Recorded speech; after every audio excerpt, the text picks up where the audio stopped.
So once again good afternoon to all of you and आज हम spherical mirror का part study करने वाले हैं, that is reflection from the spherical mirror. Okay, so first of all let's see the definition of spherical mirror. तो last time हमने plane mirror study किया था, अब हम स्फेरिकल मिरर स्टडी करेंगे. स्फेरिकल मिरर, ओके, मतलब देखिए प्लेन मिरर क्या रहता है, जो भी मिरर एग्जैक्टली प्लेन रहता है उसको हम प्लेन मिरर बोल सकते हैं, एंड जो मिरर कर्व रहता है ना उसको स्फेरिकल मिरर बोलते हैं. या फिर स्फेरिकल मिरर का करेक्ट डेफिनेशन क्या है, देखिए, if a mirror is a part of sphere it is called as spherical mirror. Very simple definition. अगर मिरर क्या होता है, एक स्फीयर का पार्ट होता है तो उसको हम स्फेरिकल मिरर बोलते हैं. ठीक है, if mirror is part of a sphere,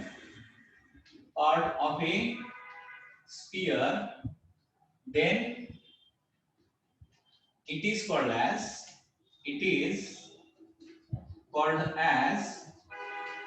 spherical mirror.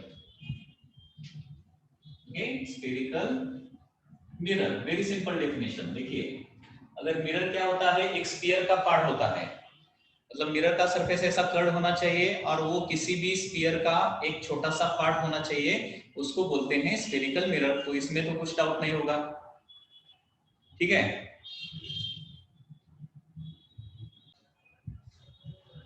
So definition once again देखिए, स्फेरिकल मिरर का डेफिनेशन क्या है, if mirror is part of sphere उसको बोलते हैं स्फेरिकल मिरर. ठीक है, अभी स्फेरिकल मिरर में यहाँ पे दो टाइप्स है. ओके, यहाँ पे स्फेरिकल मिरर के दो टाइप्स हैं.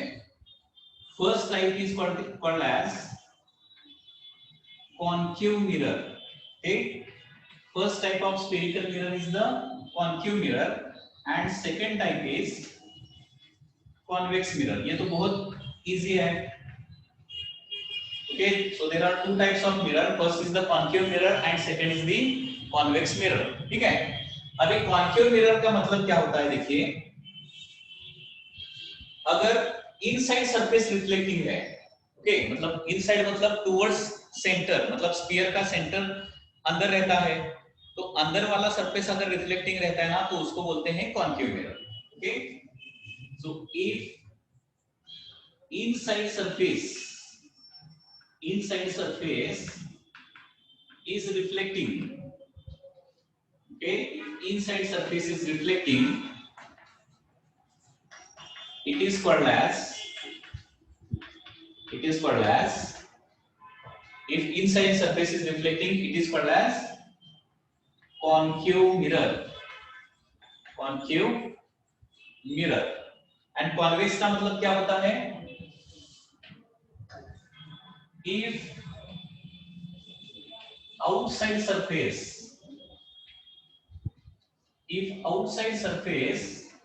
is reflecting,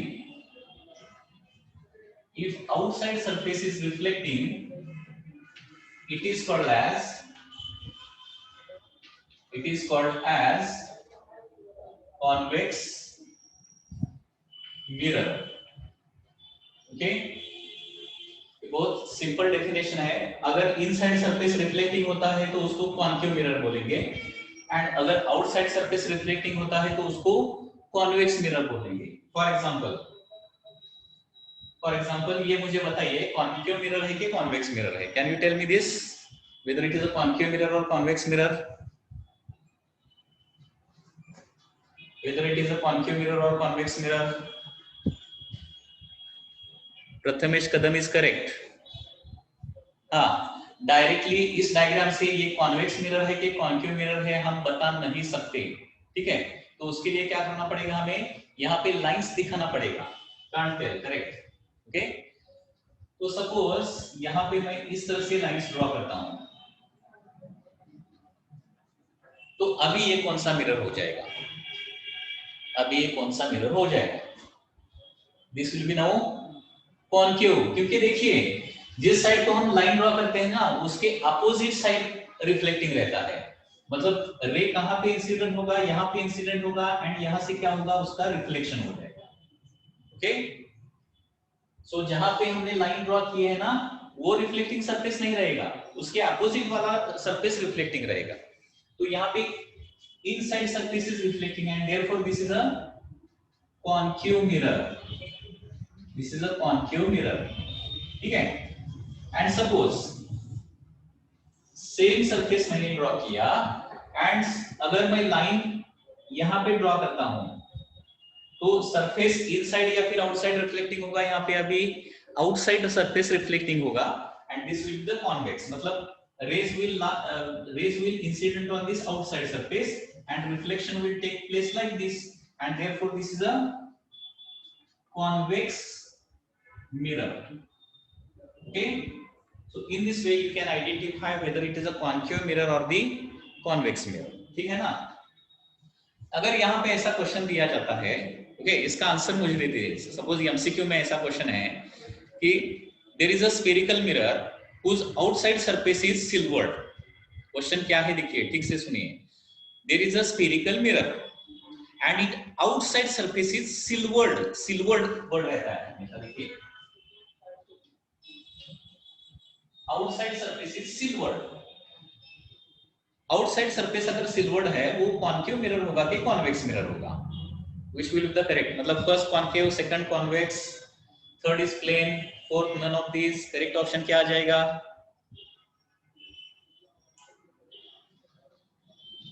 correct option correct concave, ठीक है। सिल्वर्ड मतलब ये लाइंस, इसी को बोलते हैं सिल्वर्ड। अगर आउटसाइड सरफेस सिल्वर्ड रहता है मतलब आउटसाइड सरफेस पर लाइन रहते हैं तो इनसाइड सरफेस रिफ्लेक्टिंग रहता है, ओके। तो वंस अगेन यहाँ पे देखिए सिल्वर्ड अगर आउटसाइड है, आउटसाइड जो सिल्वर्ड किया है तो क्या हो जाएगा? Inside reflecting surface will be there and in that case it will be a concave mirror, ठीक है। एंड अगर सिल्वर्ड फ्रॉम इनसाइड ऐसा दिया है, okay, if it is silvered from inside then it will be a convex mirror. ये भी आपको ध्यान में रखना पड़ेगा। सिल्वर्ड मतलब उसके अपोजिट साइड का सरफेस रिफ्लेक्टिंग रहता है, मतलब जिस साइड को सिल्वर्ड रहते हैं ना उसके अपोजिट साइड का सरफेस रिफ्लेक्टिंग रहता है, ये ध्यान में रखना पड़ेगा। सिल्वर्ड आउटसाइड मतलब रिफ्लेक्टिंग सरफेस इनसाइड होगा, रिफ्लेक्टिंग सरफेस इनसाइड मतलब it is concave mirror. Silvered inside मतलब उसका आउटसाइड सरफेस रिफ्लेक्टिंग होगा and therefore it is a convex mirror. अब up to this any doubt? यहाँ तक कुछ डाउट है क्या? बोलिए। ये ओनली थ्योरेटिकल पार्ट है, इसमें तो कुछ डाउट रहना नहीं चाहिए। These are very very basic things, no doubt, okay. Next, अभी सिल्वर्ड मिरर के बाद सॉरी ये टाइप्स ऑफ मिरर के बाद हम इसके प्रॉब्लम सॉल्व मतलब इस स्फेरिकल मिरर के प्रॉब्लम सॉल्व करने के लिए हमें the terms related to spherical mirror अभी स्टडी करना पड़ेगा, ठीक है। so there are different terms which you should know before solving problem related to the spherical mirror, okay। तो terms क्या है देखिए, terms related to spherical mirror, okay, terms related to spherical mirror, terms related to spherical mirror। तो उसमें first term क्या है? First term is pole. First term को क्या बोलते हैं हम? पोल बोलते हैं। तो पोल क्या होता है? The geometric centre of the spherical mirror that is called as pole. मतलब जो भी स्फेरिकल मिरर रहेगा ना उसका जो सेंटर सरफेस पर जो सेंटर रहेगा ना उसको पोल बोलेंगे, ओके। तो डेफिनेशन देखिए, geometric center of spherical mirror is called as pole, okay। तो इसका डायग्राम अगर निकालूं मैं तो इस तरह से रहेगा। अगर ये स्फेरिकल मिरर है, कौन सा मिरर है बताइए? कौन सा मिरर है ये? इट इज अ कौन सा मिरर है? कॉन्केव है या कॉन्वेक्स है? कौन सा सरफेस रिफ्लेक्टिंग है? इनसाइड सरफेस रिफ्लेक्टिंग है, देखिए इनसाइड आउटसाइड समझ में आता है ना, ये अंदर वाला सरफेस, ये बाहर वाला सरफेस, क्योंकि यहाँ पे बहुत सारे स्टूडेंट का कंफ्यूजन होता है। देखिए इनसाइड मतलब टुवर्ड सेंटर जो सरफेस रहेगा ना उसको इनसाइड बोलेंगे, टुवर्ड सेंटर। अभी इस तरह से अगर मिरर है ना, इस तरह से मिरर है तो सेंटर कहाँ पे रहेगा, सेंटर इधर रहेगा ना, सो सेंटर के नजदीक जो रहेगा ना उसको इनसाइड सरफेस बोलेंगे। तो यहाँ पे इनसाइड सरफेस रिफ्लेक्टिंग है, ओके। तो ये कॉन्केव मिरर है। अभी मिरर सपोज यहाँ से यहाँ तक है, मिरर जो है ना यहाँ से यहाँ तक है, तो इसका ज्योमेट्रिक सेंटर मतलब यहाँ पे आ जाएगा। इसका ज्योमेट्रिक सेंटर मतलब इसका मिड पॉइंट, इस कर्व सरफेस का मिड पॉइंट जो है ना, इसको बोलूंगा मैं pole, which is denoted by always the letter P, ओके, उसको P से डिनोट करते हैं, ठीक है। Pole and origin same term नहीं रहेगा, वो साइन कन्वेंशन में सेम कंसीडर करते हैं, ओनली इन साइन कन्वेंशन, ठीक है। ये तो पोल हो गया, very simple concept. Geometric centre of the spherical mirror, मतलब ये जो स्फेरिकल मिरर है ना उसका जो मिड पॉइंट रहेगा, उसका ज्योमेट्रिक सेंटर जो रहेगा ना उसको क्या बोलेंगे, हम पोल बोलेंगे, which is always denoted by P, ठीक है। उसके बाद next is the radius of curvature. Next is centre of curvature, centre of curvature, centre of curvature, ठीक है, सेंटर ऑफ कर्वेचर। अभी देखिए once again this is a mirror, ये कौन सा मिरर है बताइए मुझे, कौन सा मिरर है ये, रिफ्लेक्शन कौन से साइड से होगा, कौन सा मिरर है ये, कॉन्वेक्स मिरर, ठीक है। रिफ्लेक्शन मतलब जहां पे लाइंस निकाला है ना उसके अपोजिट साइड का सरफेस रिफ्लेक्टिंग देता है, आउटसाइड सरफेस इज रिफ्लेक्टिंग, तो ये कॉन्वेक्स है, ठीक है। तो इसको मैंने एक्सटेंड किया, इस स्फेरिकल मिरर को मैंने एक्सटेंड किया तो क्या मिलेगा मुझे, एक स्फीयर मिलेगा। इसको एक्सटेंड करने पर मुझे क्या मिलेगा, यहाँ पे स्फीयर मिलेगा, and centre of this sphere is called as centre of curvature, which is denoted by C, okay. तो इसका डेफिनेशन कैसे होता है देखिए, spherical mirror is a part of sphere, correct है ना, spherical mirror is a part of sphere and centre of that sphere is called as centre of curvature, okay. Centre of curvature का definition कैसे लिखना है देखिए, spherical mirror is part of A sphere, spherical mirror किसी भी sphere का एक sphere का पार्ट रहेगा, तो उस स्फीयर का जो सेंटर रहेगा ना उसको सेंटर ऑफ कर्वेचर बोलेंगे। Definition will be like this, spherical mirror is part of a sphere, okay, spherical mirror is part of a sphere and center of that sphere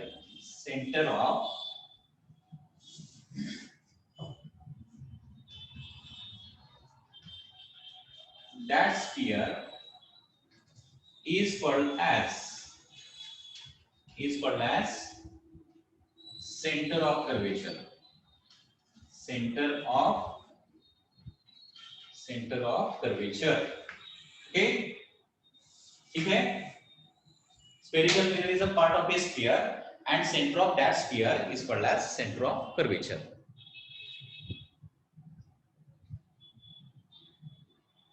okay, correct Prathamesh, correct, ठीक है।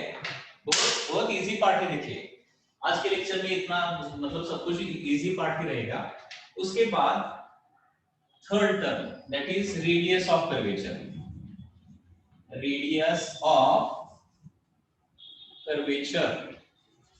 Okay, next term is radius of curvature. अभी radius of curvature का definition इसी तरह से हम लिख सकते हैं, spherical mirror is a part of sphere and radius of that sphere is called as radius of curvature, very simple definition, okay। मतलब spherical mirror जिस sphere का पार्ट रहेगा उस स्फीयर का जो रेडियस ऑफ कर्वेचर रहेगा उसको रेडियस ऑफ कर्वेचर बोलेंगे, उस स्फीयर का जो रेडियस रहेगा ना उसको रेडियस ऑफ कर्वेचर बोलेंगे। and this radius of curvature is denoted by letter r. Okay, तो definition देखिए,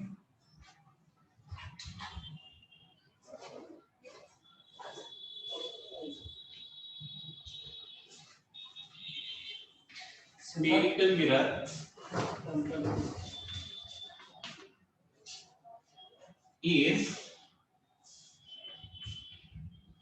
part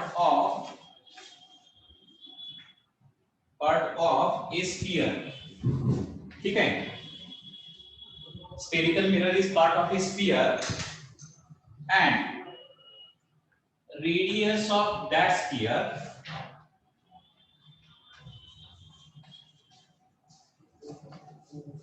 is called as radius of curvature. is called as radius of curvature. Short में यहाँ पे जस्ट r लिखता हूँ. ठीक है, spherical mirror is part of a sphere. Radius of that sphere is called as radius of curvature.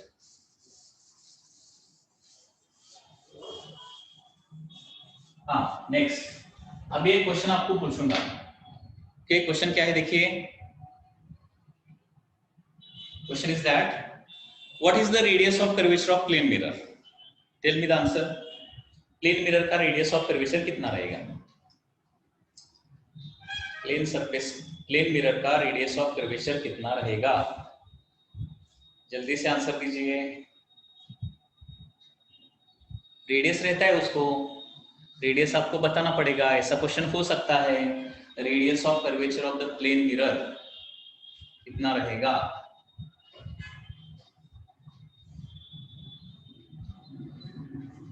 देखिए, radius of curvature of plane mirror रहेगा infinity. ये हमेशा आपको ध्यान में रखना है. Radius of curvature of plane mirror कितना रहेगा, इंफिनिटी रहेगा. Okay, radius of curvature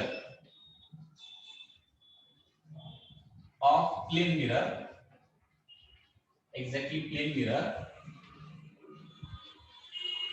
is infinity. Infinity या फिर उसको बोल सकते हैं very very large. Very large रहेगा. Radius of curvature of plane mirror will be infinity और वेरी लार्ज.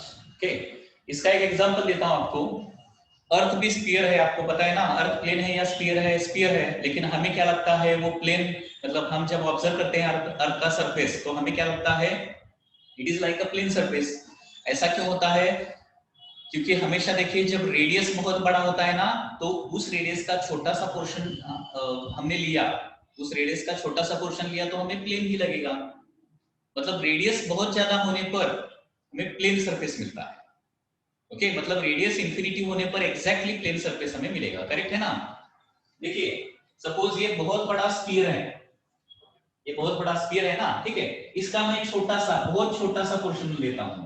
अभी मैं इसको आगे पीछे से डिलीट करता हूं, तो आपको लगभग ये स्ट्रेट लाइन ही दिखेगा. लगभग ये स्ट्रेट लाइन ही दिखेगा ना. करेक्ट है ना. मतलब जब रेडियस बहुत ज्यादा होता है ना, तो वो छोटा सा सरफेस हमें क्या दिखता है, प्लेन दिखता है. मतलब प्लेन सरफेस मतलब वेरी लार्ज रेडियस. समझ में आया ना.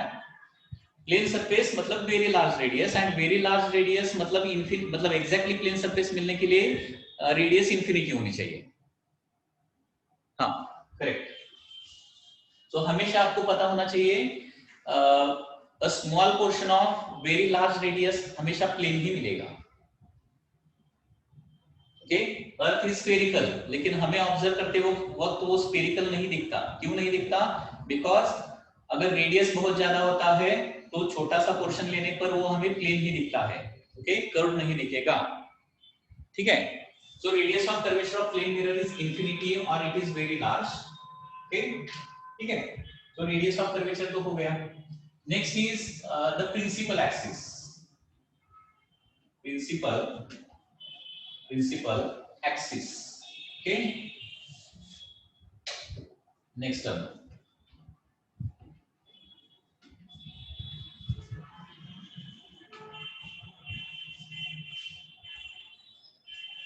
ओके, स्पेलिंग भी देखिए यहाँ पे. प्रिंसिपल इस तरह से स्पेलिंग है, पीएल ही नहीं है, पीएएल है. ठीक है, प्रिंसिपल एक्सिस. तो प्रिंसिपल एक्सिस अभी क्या होता है देखिए, once again this is a mirror. कौन सा मिरर है बताइए अभी, which type of mirror this is? Okay, it cannot be told कि कौन सा मिरर है, बता नहीं सकते हम, अभी बता सकते हैं अभी कौन सा मिरर है, जल्दी से बताइए, मतलब नंबर ऑफ टाइम रिवीजन होने तक तो आपको समझ में आ जाएगा।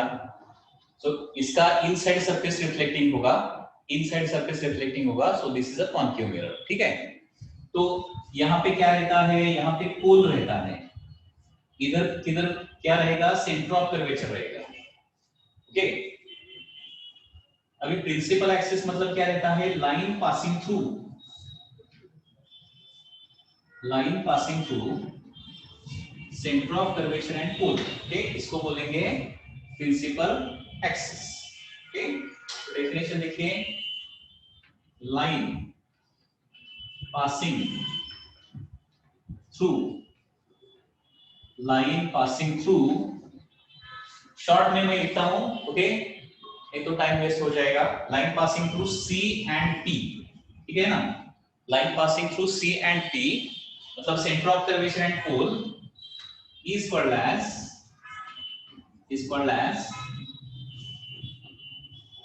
principal axis।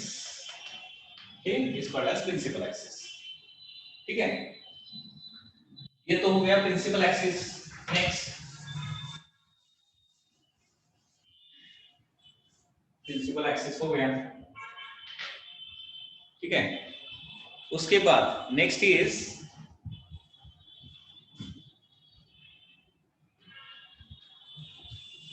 principal focus। In short, it is called as focus, which is denoted by capital F।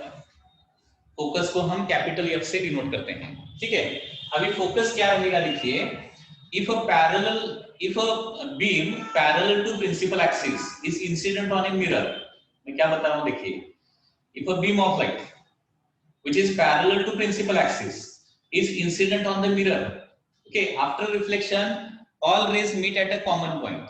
After reflection क्या होता है, सभी रेज आफ्टर रिफ्लेक्शन एक कॉमन पॉइंट पे मीट करेंगे और they appears to meet at a common point, that is called as principal focus. ठीक है, मतलब वंस अगेन देखिए, सपोज ये कॉन्केव मिरर है, okay, so this is a concave mirror and suppose this is axis, यहाँ पे axis है। ठीक है, if a beam of light which is parallel to principal axis, ये बीम ऑफ लाइट है which is parallel to principal axis है।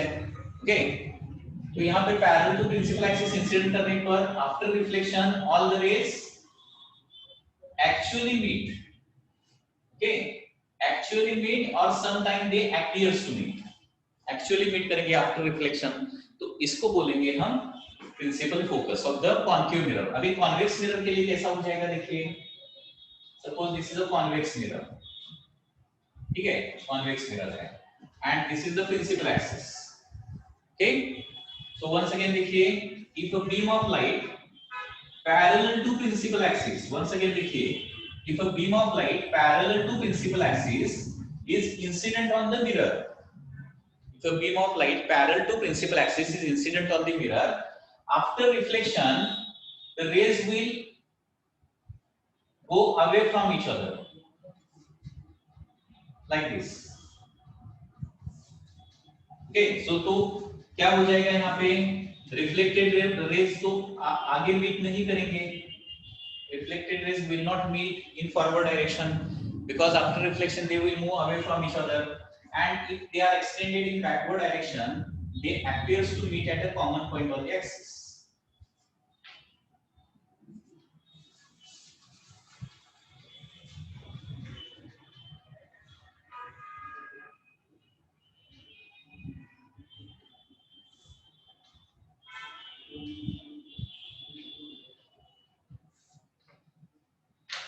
like this। okay, तो यहाँ पे क्या हो रहा है, एक्चुअली यहाँ पे मीट कर रहे हैं, यहाँ पे एक्चुअली मीट नहीं कर रहे हैं, दे अपीयर्स टू मीट, तो इसको बोलेंगे फोकस, इसी को भी बोलेंगे फोकस, इसको बोलते हैं प्रिंसिपल फोकस। ठीक है, तो डेफिनेशन वंस अगेन देखिए, if a beam of light parallel to principal axis is incident on the mirror, if a beam of light which is parallel to principal axis is incident on the mirror, after reflection क्या होता है, all rays actually meet or appears to meet at a common point. Okay, that point is called as principal focus. Okay, that point is called as principal focus. Correct, संदेश correct. Okay, तो यहाँ पे definition लिखता हूँ, देखिए,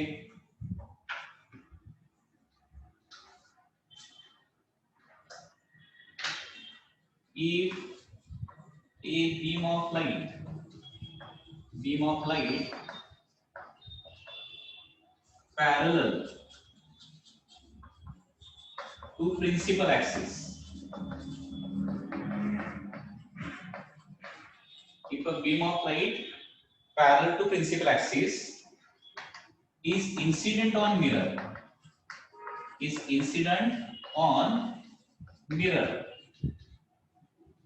तो क्या होता है, after reflection all rays actually meet or appears to meet, after reflection, यहां पे लिखता हूं, देखिए,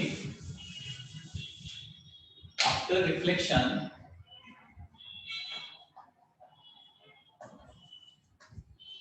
all rays actually meet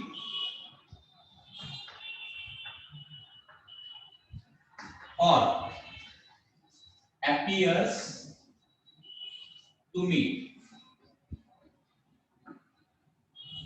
at a common point. वो कॉमन पॉइंट कहां पे रहेगा, एक्सिस पर ही रहेगा, at a common point, is called as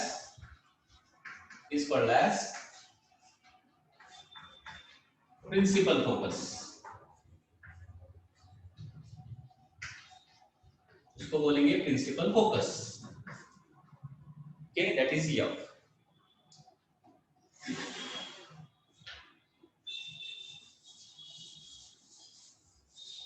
तो यहाँ पे और भी एक चीज है जो आपको पता होनी चाहिए. देखिए, अभी यहाँ पे वंस अगेन एक डायग्राम ड्रॉ करता हूँ. देखिए, यहाँ पे एक डायग्राम मैंने ड्रॉ किया. अभी क्या किया है मैंने, the beam of light parallel to principal axis incident किया, beam of light parallel to principal axis incident किया, तो after reflection on the rays meet at a common point of the axis, correct है ना.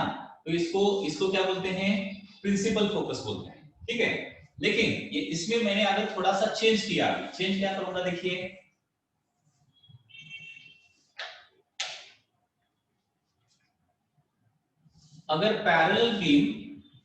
अगर beam of light parallel to principal axis नहीं है, this is axis, ठीक है, अगर beam of light parallel to principal axis नहीं है, तब भी क्या होते हैं, rays meet at a common point, but it is not on the axis. Okay, वो पॉइंट कहां पे रहेगा, वो प्रिंसिपल फोकस जो है ना, उसके थोड़ा सा नीचे या फिर ऊपर रह सकता है. तो इसको जस्ट फोकस बोलते हैं एंड इसको प्रिंसिपल फोकस बोलते हैं. तो यहाँ पे दो टर्म्स है, आपको ध्यान में रखना पड़ेगा. जस्ट फोकस मतलब क्या होता है एंड प्रिंसिपल फोकस मतलब क्या होता है.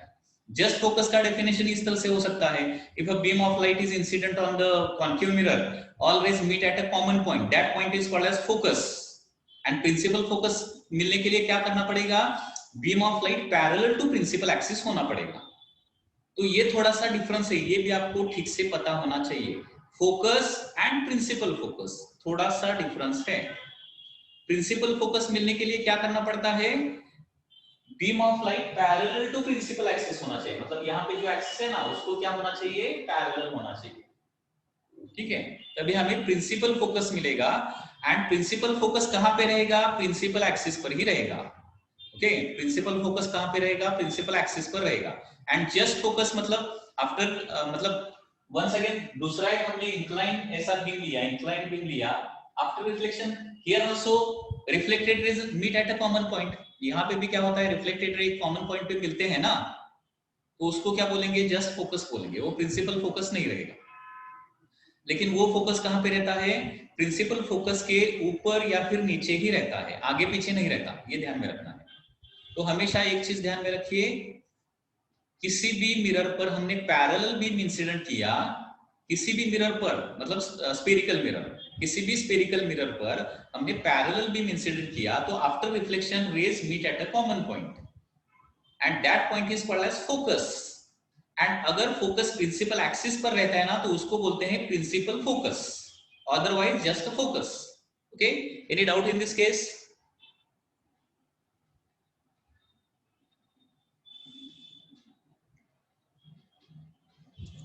Any doubt? कुछ डाउट नहीं है ना? मतलब फोकस एंड प्रिंसिपल फोकस, इसमें भी थोड़ा सा डिफरेंस आपको पता होना चाहिए, ठीक है। उसके बाद है next definition, that is principal plane. Principal plane, next principal plane. अभी प्रिंसिपल प्लेन मतलब क्या रहेगा? The plane which is passing through principal focus and perpendicular to principal axis, that is called as principal plane।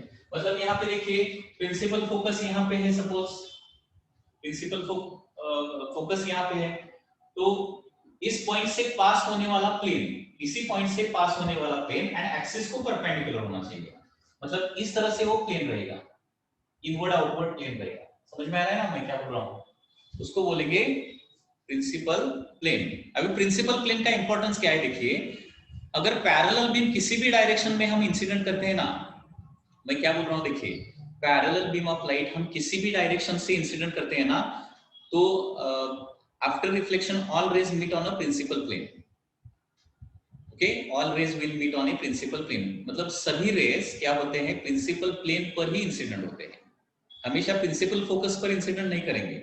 Okay, लेकिन definitely principal plane पर incident करेंगे। मैं क्या बोल रहा हूँ समझ में आ रहा है क्या? देखिए, ओके, तो यहाँ पे वो प्लेन रहेगा इस तरह से, इनवर्ड आउटवर्ड ऐसा प्लेन रहेगा, ठीक है। तो अगर beam of light parallel to principal axis भेजा तो प्लेन पर ही रेज मीट करेंगे, अगर इंक्लाइन इस तरह से भेजा तो भी क्या करेंगे, प्लेन पर ही सभी रेज मीट करेंगे, या फिर नीचे से ऊपर इस तरह से इंसिडेंट रेज किए तो after reflection the rays will again meet on the principal plane only. तो ये प्रिंसिपल प्लेन का इंपॉर्टेंस है, प्रिंसिपल प्लेन, ठीक है। मतलब पैरेलल, मतलब एक beam of light parallel rays हमने इंसिडेंट किए स्फेरिकल मिरर पर, तो आफ्टर रिफ्लेक्शन रेज कहां पे मीट होते हैं? अगर यहाँ पे ऐसा क्वेश्चन आ गया, सपोज एमसीक्यू ऐसा आ गया, क्या एमसीक्यू है? The rays of light which are parallel to each other incident on the mirror, after reflection the rays meet. First option principal focus, second option principal plane, okay, third option cannot be predicted and none of this। तो correct option क्या आ जाएगा? Principal plane ही आएगा। Principal focus, principal focus कब मिलता है पता है ना? अगर इंसिडेंट रे कैसे होने चाहिए, एक्सिस को ही पैरेलल होने चाहिए, तभी होता है, अदरवाइज नहीं होता। ये आपको ध्यान में रखना पड़ेगा। These are the basic thing you should know. Principal plane is most correct option, ठीक है। प्रिंसिपल प्लेन मतलब क्या? The plane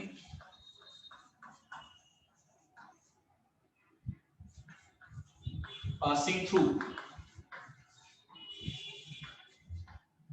plane passing through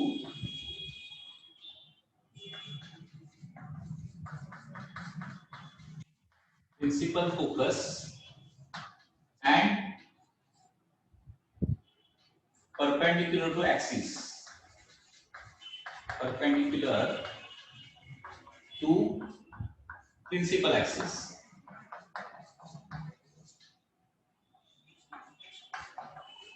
okay, is called as,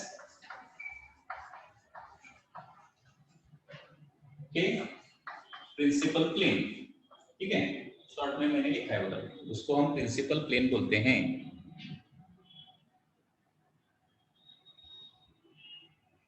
focus तो कॉन्केव मिरर और कॉन्वेक्स मिरर दोनों का भी फोकस रहता है, मतलब rays actually meet, concave mirror में क्या होता है, रेज एक्चुअली मीट होते हैं, एंड कॉन्वेक्स मिरर में रेज एक्चुअली मीट नहीं होते, दे अपीयर्स टू मीट और they reflected rays appears to come from a common point. Reflected ray convex mirror में क्या करेंगे, एक कॉमन पॉइंट से आते हैं ऐसा आपको लगेगा, उसको बोलते हैं फोकस। तो फोकस सभी का होता है, मतलब कॉन्केव मिरर का भी रहता है और कॉन्वेक्स मिरर का भी, दोनों को रहता है। क्योंकि डेफिनेशन में वैसा ही दिया ना, दे actually meets or they appears to come from a common point. Actually meet or appears to meet.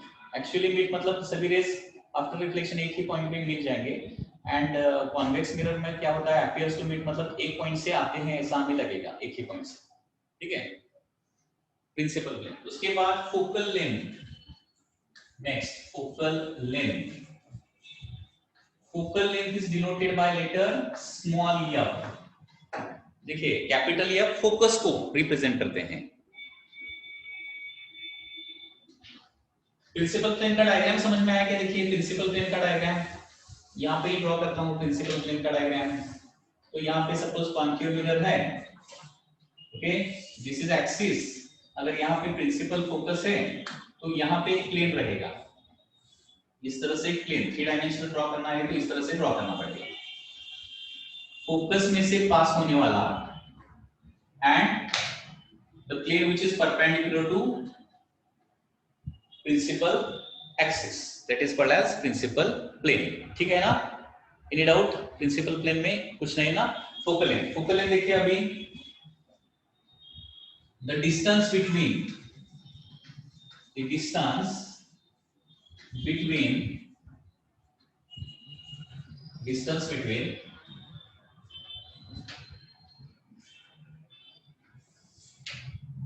principal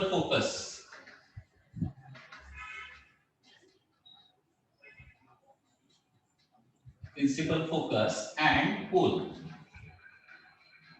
is called as focal length, उसको बोलते हैं focal length। ठीक है? So according to diagram it will be like this. So once again this is a concave mirror, this is axis, तो यहाँ पे pole रहेगा, यहाँ पे फोकस रहेगा, ठीक है? तो फ्रॉम फोकस अप टू पोल, यहाँ ये जो डिस्टेंस है ना, सेपरेशन है ना, उसको बोलते हैं focal length. Okay, so this is called as focal length of the concave mirror. उसी तरह से अगर कॉन्वेक्स मिरर है, कॉन्वेक्स मिरर, तो once again here there will be centre of curvature, यहाँ पे पोल रहेगा, line passing through pole and the centre of curvature is called as axis. Okay, तो इसका फोकस इधर किधर तो रहेगा, फोकस मिरर के बिहाइंड रहता है ना, कॉन्वेक्स मिरर के लिए पीछे रहेगा फोकस, इस तरह से मिरर के पीछे रहेगा। ठीक है, तो ये होगा focal length of the convex mirror, distance between principal focus and true pole of the mirror. Correct Sanika, that is the focal length.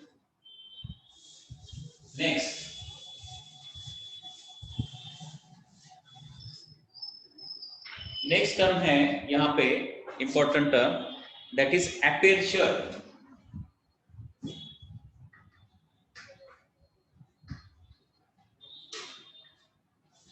Aperture, okay, aperture of the mirror.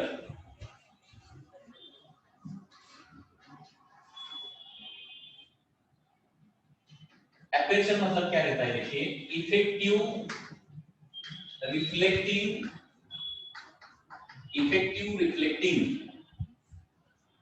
diameter of mirror is called as aperture।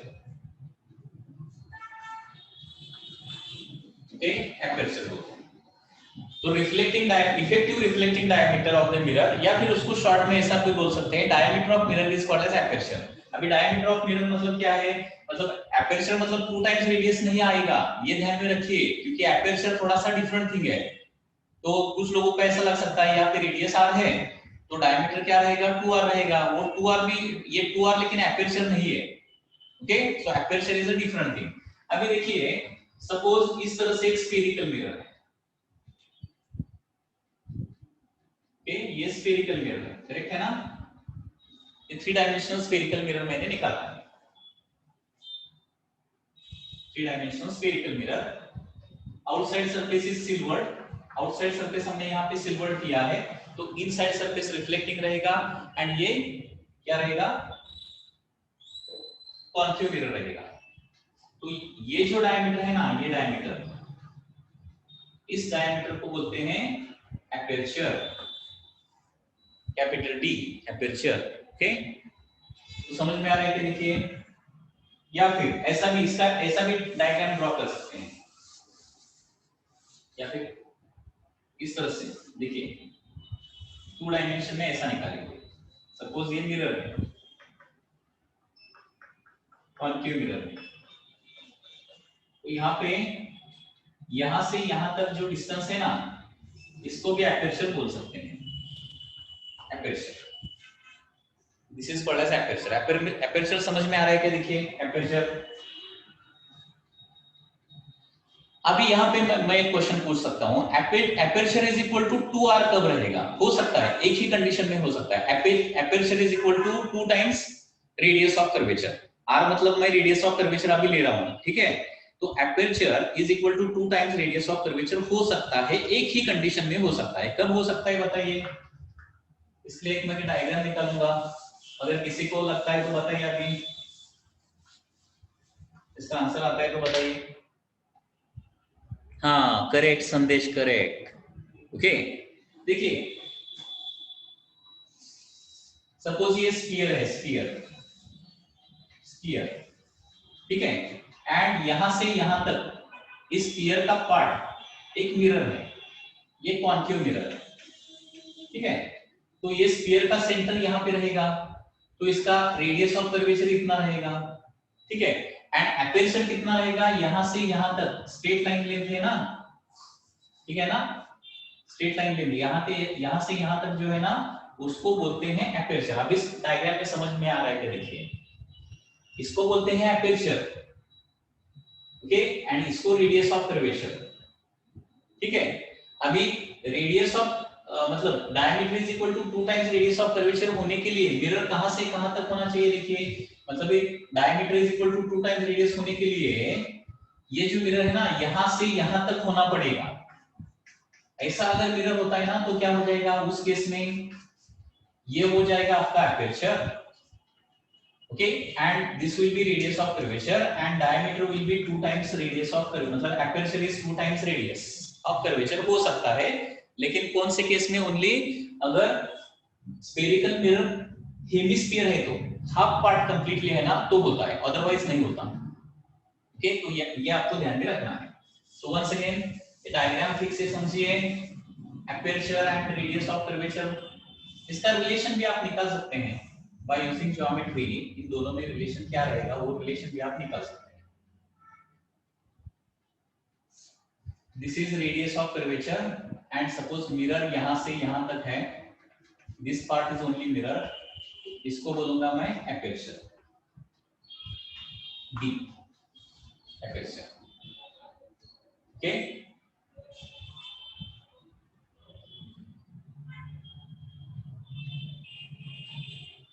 So any doubt in this case? यहाँ पे कुछ doubt है क्या? बोलिए।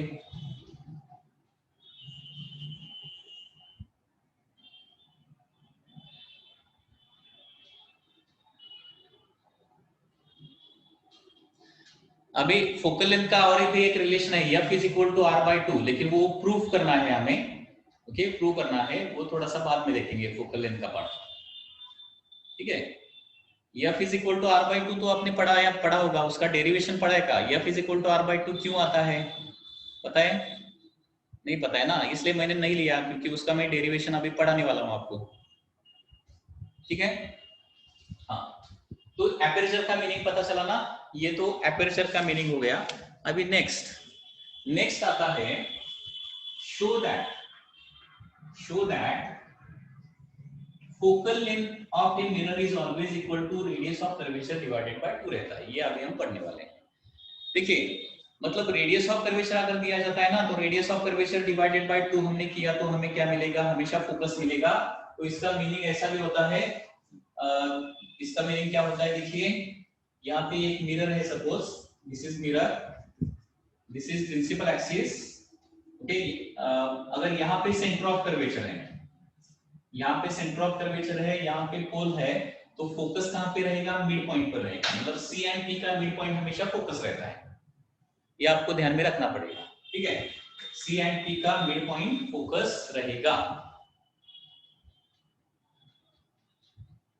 ठीक है, अभी देखिए, show that EF is equal to R/2, ये हमें प्रूव करना है। कैसे प्रूव करना है देखिए, तो यहाँ पे एक ये डायग्राम कंसीडर कीजिए, this is a concave mirror. एक कॉन्वेक्स मिरर के लिए भी प्रूव कर सकते हैं, for our convenience we are taking concave mirror. तो यहाँ पे सपोज सेंटर ऑफ कर्वेचर है एंड यहाँ पे सपोज क्या है आपका फोकस है, यानी यहाँ पे क्या है पोल है। अभी आपको ये पता है the ray which is parallel to principal axis passes through principal focus, ये आपको पता है ना। The ray which is parallel to principal axis after reflection passes through focus, ये तो आपको पता ही होगा, अभी हमने प्रिंसिपल फोकस स्टडी करते वक्त ही देखा है। अगर एक्सिस को पैरेलल रेज हम इंसिडेंट करते हैं तो आफ्टर रिफ्लेक्शन एक ही पॉइंट पे आते हैं, फोकस में आते हैं, मतलब फोकस से पास होता है, ये तो आपको पता है। ठीक है, और अभी देखिए और एक चीज मैं आपको बताना भूल गया, ये जो लाइन है ना सेंटर ऑफ कर्वेचर से स्फेरिकल मिरर पर हमने लाइन ड्रॉ किया, तो वो लाइन क्या रहेगा हमेशा, आप बता सकते हैं? सेंटर ऑफ कर्वेचर से any point, from centre of curvature to any point on the spherical mirror, वो क्या रहेगा, मतलब कैसा रहेगा? रेडियस ऑफ कर्वेचर तो रहेगा, कैपिटल R रहेगा, ये तो मैंने बता दिया है, लेकिन वो कैसा रहेगा? परपेंडिकुलर टू सरफेस रहेगा, करेक्ट है ना, परपेंडिकुलर टू सरफेस, क्योंकि ये तो रेडियस एंड टेंजेंट कैसा रहता है हमेशा, रेडियस एंड टेंजेंट परपेंडिकुलर, तो ये मतलब सेंटर टू एनी पॉइंट ये हमेशा क्या रहेगा, नॉर्मल रहेगा, नॉर्मल। अगर ये नॉर्मल है, ये इंसिडेंट रे, ये रिफ्लेक्टेड रे है, तो according to laws of reflection, देखिए डायग्राम दिखाई दे रहा है ना, ये दोनों एंगल सेम रहेंगे, this angle is I, this angle is also I. Diagram ठीक से दिख रहा है क्या? देखिए थोड़ा बड़ा डायग्राम करता हूँ, निकालता हूँ तो आपको समझ में आ जाएगा।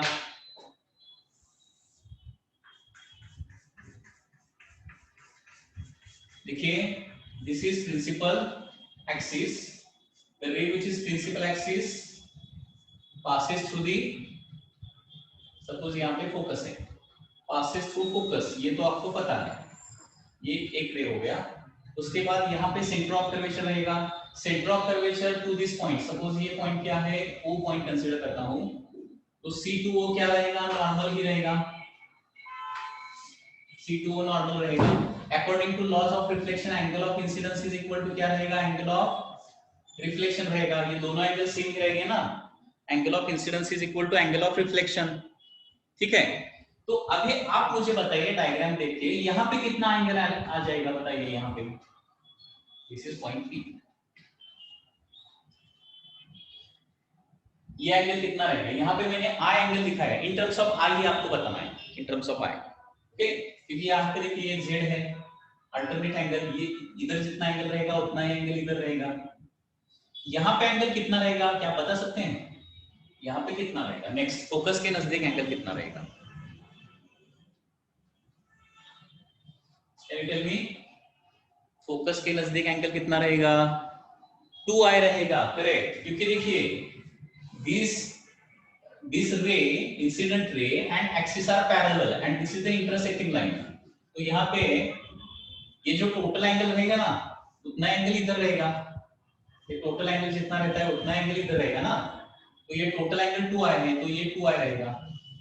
अभी आपको एंगल का डेफिनेशन पता है, angle in radian, angle in radian मतलब क्या रहता है, angle in radian is equal to arc length divided by radius रहता है ना, arc length divided by radius रहता है, angle in radian is equal to arc length divided by radius रहेगा।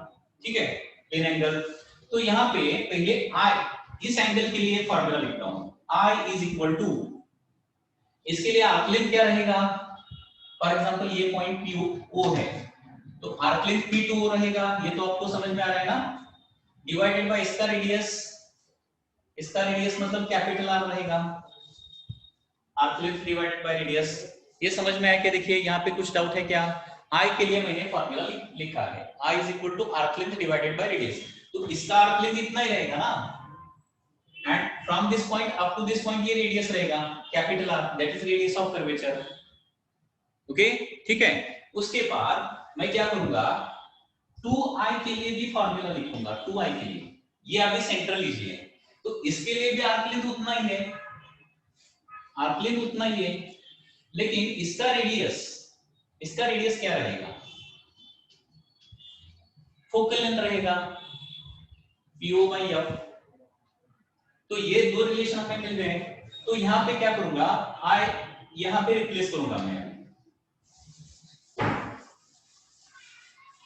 तो यहां पे क्या हो जाएगा, देखिए 2 एज इट इज, I की जगह PO बाय R लिखूंगा, PO by R is equal to PO by F लिखूंगा as it is, only I PO by R यहाँ पे मैंने सब्स्टिट्यूट किया है, 2 PO by R is equal to PO by F, तो PO कैंसिल हो जाएगा, 2 by R is equal to 1 by F आ जाएगा, एंड देयरफॉर दोनों साइड का रेसिप्रोकल लिया तो F is equal to R bye 2 आता है। So in this way it is proved that, okay, focal length is R by 2। यहाँ पे कुछ डाउट है क्या, बोलिए, ये आपको समझ में आना चाहिए।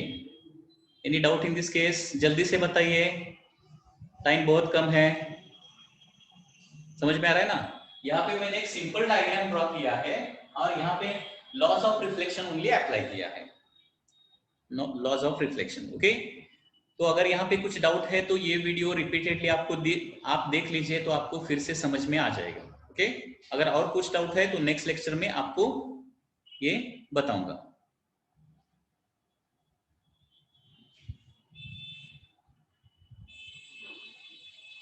यहाँ पे डायरेक्टली दिखता है ना, arc length divided by radius, तो ये तो रेडियस होता है ना, फोकल लेंथ रेडियस हो सकता है ना डायरेक्टली।